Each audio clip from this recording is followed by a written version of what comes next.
अच्छा भाई, सबसे पहले डेफिनेशन लिख रहे हैं एक्सरेज की, तो लिखिए the invisible radiation, the invisible radiation of unknown origin, the invisible radiation of unknown origin coming from the cathode ray tube, coming from the cathode ray tube was known as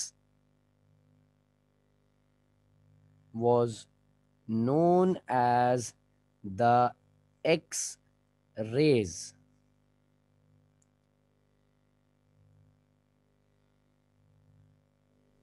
sir एक बार और पूरा repeat कर दे। हमने कहा the invisible radiations of unknown origin coming from the cathode ray tube was known as the X rays,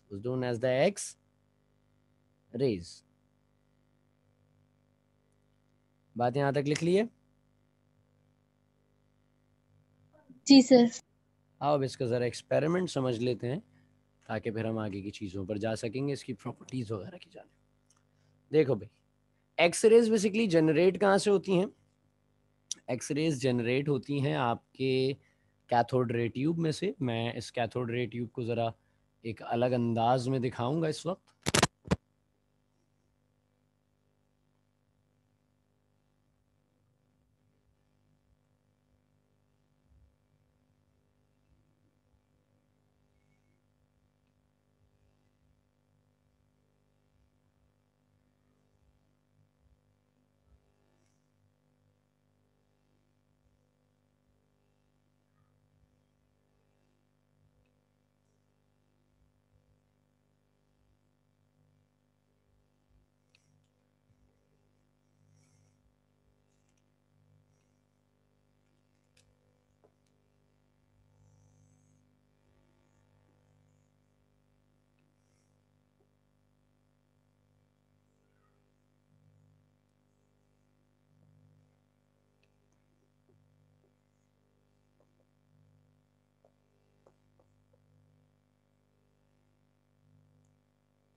अच्छा भाई, अब ये है हमारी फिलहाल आज वाली जो कैथोड रे ट्यूब है। आज वाली ट्यूब का शेप हमने थोड़ा सा चेंज किया है। अब आज वाली जो हमारी ट्यूब है, इसमें हम देख रहे हैं एक कैथोड है और एक हमारे पास एनोड है। ये दोनों टर्मिनल्स अटैच हैं, और इन टर्मिनल्स की सूरत में हमारे पास जो पॉजिटिव टर्मिनल है वो एक मेटल की प्लेट है जो कि है टंगस्टन प्लेट, और नेगेटिव टर्मिनल है, वो नेगेटिव टर्मिनल हमारे पास कैथोड के तौर पे काम कर रहा है। वो नॉर्मल किसी भी मेटल से लिया जा सकता है। हम इलेक्ट्रिसिटी पास कराएंगे, तो इलेक्ट्रिसिटी पास कराने की सूरत में हम जानते हैं कि नेगेटिव टर्मिनल से जानिब कुछ रेज आएंगी। वो रेज क्या होती हैं? कौन सी रेज होती हैं बेटे?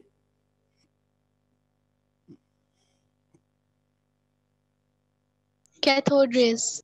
जिनमें पार्टिकल्स जो होते हैं वो कौन से होते हैं? उन पार्टिकल्स का क्या नाम होता है?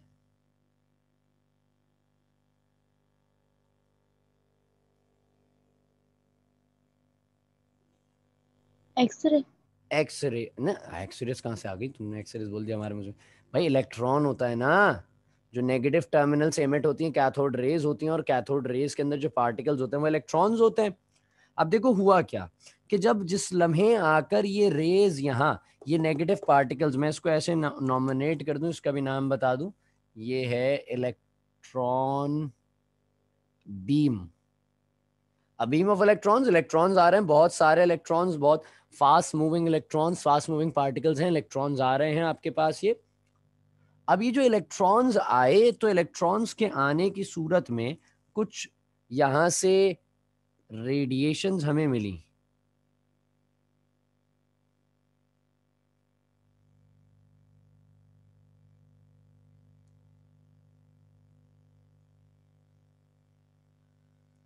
जब इलेक्ट्रॉन्स आकर हमारे पास इस पॉजिटिव टर्मिनल पर टकराए तो हमें कुछ रेडिएशंस मिली जो जिनकी वेवलेंथ खासी छोटी थी, जिनकी वेवलेंथ खासी छोटी थी। अब ये रेज मिली, इनको नाम देते हैं हम एक्स रेज। क्या नाम देते हैं? X rays. आसान तो फिनोमेना यही है। अभी समझते हैं अंदर क्या हुआ, सुनो आओ। अब जरा गौर से देखना है फिनोमेना को। ये थी बेटा मेटल की प्लेट, टंगस्टन मेटल की। ये टंगस्टन मेटल की प्लेट है, इसमें टंगस्टन मेटल पे पूरे एटम्स हैं टंगस्टन के। टंगस्टन एक मेटल होता है जिसका वायर पीला वाला बल्ब होता है। उस पीले वाले बल्ब के अंदर जो तार बीच में लगा होता है जो जल रहा होता है, बेसिकली वो टंगस्टन वायर होता है। ये टंगस्टन के एटम्स हैं, सही है। अच्छा, अब इन टंगस्टन के एटम्स के ऊपर ये वाली प्लेट की बात कर रही है, टंगस्टन प्लेट है। इस पे आ रहे थे फास्ट मूविंग इलेक्ट्रॉन्स, बहुत तेजी से आ रहे थे इलेक्ट्रॉन्स, बहुत तेजी से इलेक्ट्रॉन्स आ रहे थे जो यहाँ पर आ रहे हैं। अच्छा, अब इस सूरत में जो बहुत तेजी से आने वाले इलेक्ट्रॉन्स थे, इनके आने से होगा क्या, वो आ जाओ यहाँ देखते हैं। ये हमारे पास ये बना हुआ कि क्या हुआ था।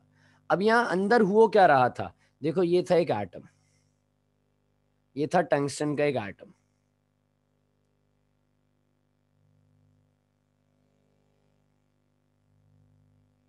सेंटर में क्या है, ये डॉट जो मैंने बनाया सेंटर में क्या है बेटे? न्यूक्लियस। न्यूक्लियस के ऊपर ये जो मैंने सर्कल्स बनाए ये क्या होते हैं? ये शेल्स होते हैं। शेल्स। शेल्स हैं। इन शेल्स में कौन रहता है? इलेक्ट्रॉन्स। दैट्स गुड, साइड में रहते हैं इलेक्ट्रॉन्स हमारे पास। आओ समझते हैं। इन तमाम शेल्स में इलेक्ट्रॉन्स रह रहे हैं। मैं बात करता हूं एक इस इलेक्ट्रॉन की। क्लियरली विजिबल है सबको ये इलेक्ट्रॉन? इलेक्ट्रॉन नजर आ रहा है? क्लियर है ये? जी सर। जी सर। अच्छा देखो, अब मैं बात कर रहा हूँ इस इलेक्ट्रॉन की। ये इनर शेल में, it's not the outermost shell, it's an inner shell.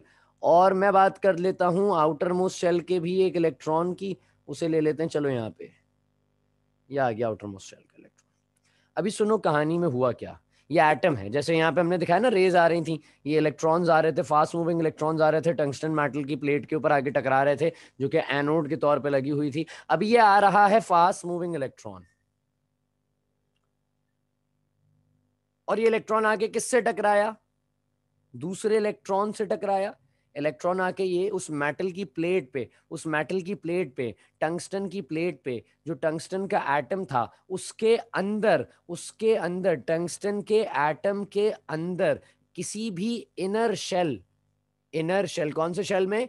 Inner shell, not the outermost shell, बाहर का शेल नहीं, किसी इनर शेल के इलेक्ट्रॉन से आके ये वहां से आने वाला इलेक्ट्रॉन, बाहर से आने वाला इलेक्ट्रॉन जो आ रहा था नेगेटिव टर्मिनल से, नेगेटिव टर्मिनल से इलेक्ट्रॉन्स आ रहे थे इस टंगस्टन की प्लेट पे। यहां इस तरह से हमने दिखाया। एटम के अंदर क्या हो रहा था, इलेक्ट्रॉन आया और एक इनर शेल के इलेक्ट्रॉन को नॉकआउट कर दिया। क्या कर दिया? नॉकआउट कर दिया। धक्का मारा, बहुत जोरदार धक्का मारा। ये यहां से आया और इसने आकर इस इलेक्ट्रॉन को बहुत जोरदार धक्का मारा, तो ये इलेक्ट्रॉन बाहर निकल गया, ये इलेक्ट्रॉन एटम से बाहर निकल गया। जैसे आपने प्रोटॉन की डिस्कवरी पढ़ी थी, प्रोटॉन में भी ऐसी हुआ था, इलेक्ट्रॉन आया था, गैस के एटम से टकराया और धक्का मारा और वो बाहर निकल गया। उसका इलेक्ट्रॉन तो पॉजिटिव चार्ज बटा, वो चला गया आपके नेगेटिव टर्मिनल पे। कुछ यही फिनोमेना था। ऐसे ही है? गलत तो नहीं कह रहा हूं मैं? ऐसा ही है सर। ऐसा ही है। अभी भी यही हुआ, लेकिन अब इलेक्ट्रॉन आके गैस के एटम से नहीं टकरा रहा है। ये जो प्लेट लगी हुई थी, जो प्लेट लगी हुई थी, उस प्लेट पे आया। उस प्लेट पे आने के बाद जो उस प्लेट पे मौजूद एटम्स थे मेटल के, उन एटम्स में से किसी एक एटम से टकराया। उन एटम्स में से किसी एक एटम से ये टकराया, टकराकर उस एटम के इनर शेल, उस एटम के, ये लफ्ज जो मैं बार बार बहुत बाजोर और बजिद कह रहा हूं इस लफ्ज को, इनर शेल, इस लफ्ज को बहुत अच्छे से जहन में रखना है आपने, कि ये इनर शेल में मौजूद एक इलेक्ट्रॉन से टकराया और इस इनर शेल के इलेक्ट्रॉन को क्या कर दिया इसने? नॉक आउट कर दिया। क्या कर दिया इसे? धक्का दे दिया बाहर। धक्का दे दिया, बाहर निकाल दिया एटम में से। ये वाला इनर शेल का इलेक्ट्रॉन निकल गया। अब समझ लो कहानी में हुआ क्या, कि जब इनर शेल का इलेक्ट्रॉन चला गया, जब इनर शेल का इलेक्ट्रॉन चला गया तो इस जगह पे कैविटी आ गई, खाली जगह हो गई। ऐसी है या गलत कह रहा हूं मैं? ऐसे ही है सर। ये इलेक्ट्रॉन भी जा चुका है, गुजर चुका है, कहानी खत्म हो गई इसकी भी। इसने जो कुछ करना था, जितना बुरा अच्छा करना था कर दिया। लेकिन अब एटम के अंदर हम देख रहे हैं खाली जगह हो गई। हम जानते हैं एटम में पहले नीचे के शेल्स भरते हैं, फिर ऊपर के शेल्स भरते हैं, ऐसी है। जी सर, ऐसे ही है। तो नीचे वाला एक शेल गरीब, नीचे वाला एक गरीब शेल जिसमें इलेक्ट्रॉन मौजूद था, वो यहां से निकल गया, वो यहां से बाहर जा चुका है, उसकी जगह खाली है। तो अब ये ऊपर के शेल से इलेक्ट्रॉन कूदेगा नीचे की जानिब, ऊपर के शेल से इलेक्ट्रॉन कूदेगा नीचे की जानिब। यहां तक बात समझ में आती है? Yes sir. ऊपर के शेल से इलेक्ट्रॉन कूदेगा नीचे की जानिब, और हम जानते हैं जब कोई इलेक्ट्रॉन हायर शेल से लोअर शेल में आएगा तो क्या होता है। इलेक्ट्रॉन क्या करता है हायर शेल से लोअर शेल में आने के लिए, क्या करना पड़ता है उसे?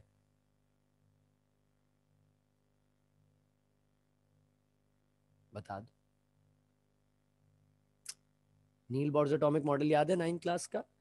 And the atom radiates energy only when an electron jump from higher energy level to कौन सा एनर्जी लेवल?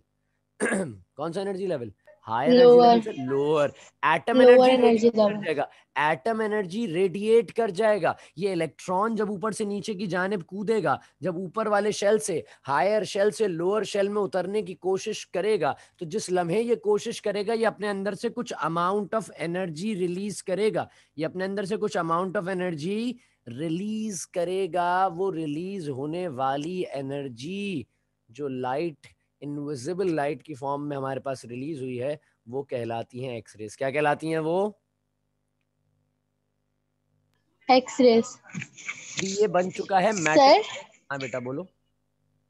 जिस इलेक्ट्रॉन को धक्का दिया था बाहर, हाँ, उसका क्या हुआ? वो इलेक्ट्रॉन बाहर निकल गया। बस कहानी खत्म।